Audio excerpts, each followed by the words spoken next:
King the biko. Nagluluto kami ng ano guys, biko.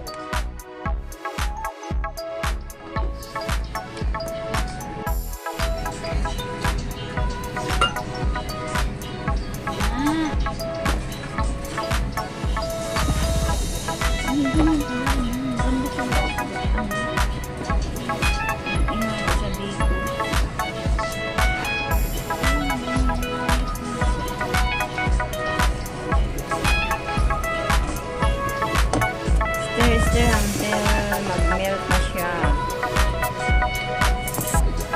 Luto na kami guys ng rice na malagkit. So yan, naluto na namin yung rice niya na malagkit. Yan na.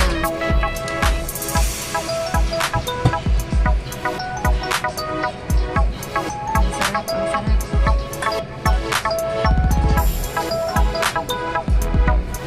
Amoy, oh, tinawa masarap na. Amoy pa lang, masarap na. Kulang na lang.